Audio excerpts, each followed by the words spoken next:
कंस गिरता पड़ता आया और देवकी की गोद से कन्या को छीनकर आकाश में घुमाकर पटकना चाहता था। तब तक वो कन्या हाथ से छिटककर आकाश में चली गई, अष्टभुजी दुर्गा के रूप में प्रकट हो गई।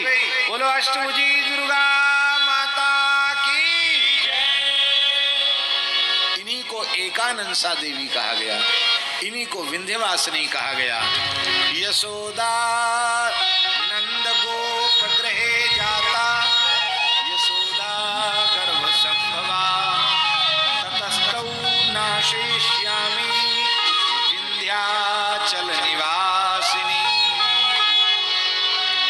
थोड़ी विंध्याचल के बारे में बात बता दें। इस धरती पर भगवती के 51 शक्तिपीठ हैं। कितने हैं? और अवान्तर भेद करने पर अष्टोत्तर सत्वी है, 108 शक्तिपीठ भी हैं, किंतु विंध्याचल शक्तिपीठ नहीं है।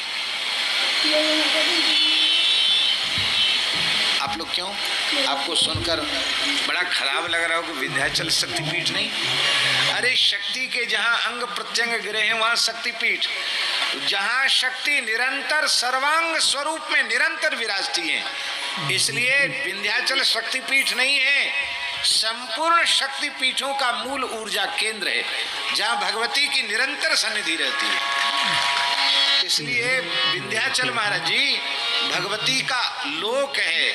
जैसे हमारे यहाँ पुराणों में वैकुंठ, गोलोक, साकेत का वर्णन मिलता है, शिवलोक का वर्णन मिलता है, ब्रह्मलोक का वर्णन मिलता है, ऐसे ही पुराणों में भगवती के लोक को मणिद्वीप कहा गया। क्या कहा गया? मणिद्वीप। इस मणिद्वीप में ब्रह्मादि देवताओं को भी बड़े प्रयास पूर्वक, और वो भी पुरुष वेश में प्रवेश नहीं होता है, उनकी सखी सहचरी के वेश में प्रवेश होता है। पुराणों में वर्णन है। वो मणिद्वीप क्या है? इस धरती का मणिद्वीप विंध्याचल है। इसलिए भगवती की उपासना के लिए विंध्याचल आज भी परम सिद्ध क्षेत्र है। हो सके तो वर्ष में एक बार विंध्याचल दर्शन अवश्य करना चाहिए।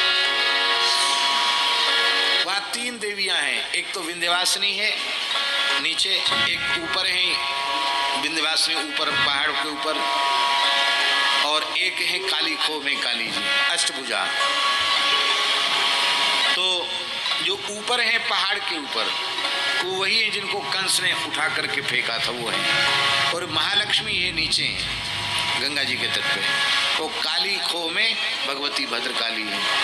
और महाराज जी ये त्रिकोण पर स्थापित है, इसलिए केवल त्रिकोण की परिक्रमा कर ले। महाराज जी पुराणों में लिखा है विंध्याचल के त्रिकोण की परिक्रमा कर ले तो सविधि संपुटित दुर्गा सप्तशती के पारायण का पुण्य तत्काल मिल जाता है। भगवती साक्षात नवारण यंत्र पर ही प्रतिष्ठित है। नवारण यंत्र का जो बिंदु है उस पर भगवती प्रतिष्ठित है। बड़ी भारी महिमा है विंध्याचल की, पुराणों में बड़ी महिमा है। बोलो विंध्यवासिनी माता की जय। और यहाँ के जो बुंदेला है ठाकुर, बुंदेला ठाकुर, बुंदेलाओं का इतिहास क्या है जानते हैं? ये सूर्यवंशी क्षत्रिय हैं, गहरवार काशी नरेश थे मूल पुरुष इनके बुंदेलाओं के।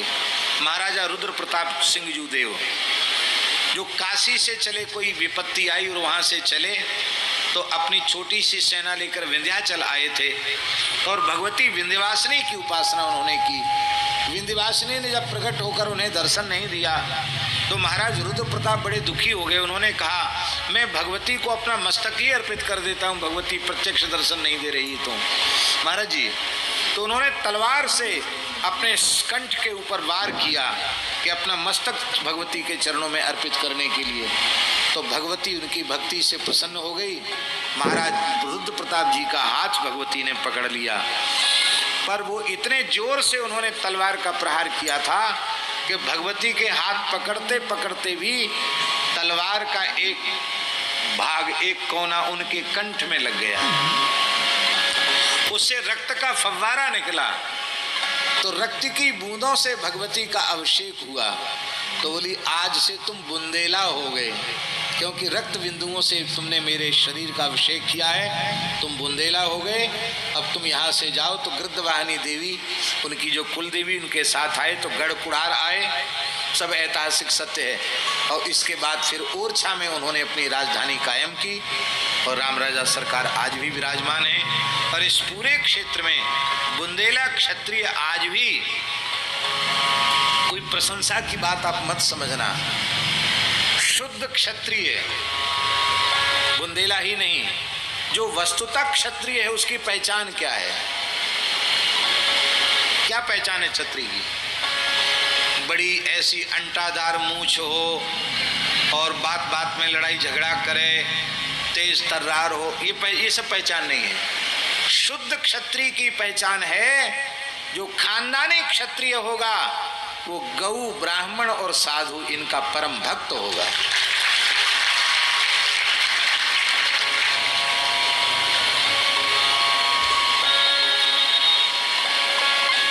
हमें अपनी जन्मभूमि की बात याद है। एक ठाकुर साहब थे, बुंदेला ही थे, घोड़े पर बैठ के जाते हुए छोटे छोटे हम बालक खेलते दिखाई पड़ते, तो हमारे कुल गुरु के बालक हैं, हमारे घोड़े से उतर जाते, पगड़ी उतार देते और सिर रख रख के प्रणाम करते, कुछ न कुछ भेंट भी देते और चले जाते। आंखों से देखी हुई बात। आए तो चाय पीते थे वो, तो कह के आओ राजा चाय पी लो। बोले महाराज पानी तो पी लें, चाय न पिए। तो कहा कि चाय क्यों नहीं पियोगे?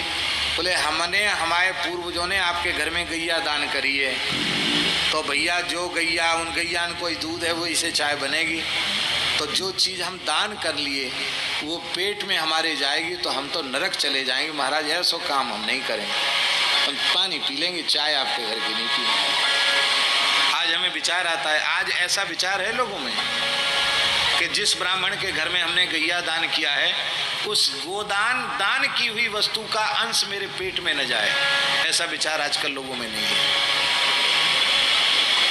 पर अपने बचपन की बात बता रहे हैं, ऐसा विचार लोगों में था, अब नहीं है विचार। तो इस बुंदेलखंड में उस समय बहुत विकट परिस्थिति थी उस समय, जिस समय बुंदेला लोग यहाँ आए हैं, और उन्होंने सबसे पहले धार्मिक राज्य की स्थापना बुंदेलखंड क्षेत्र में उन्होंने की, जो सनातन धर्म के मर्यादा के सर्वथा अनुरूप था। बोलो भक्तवत्सल भगवान की जय। माई मेरे श्याम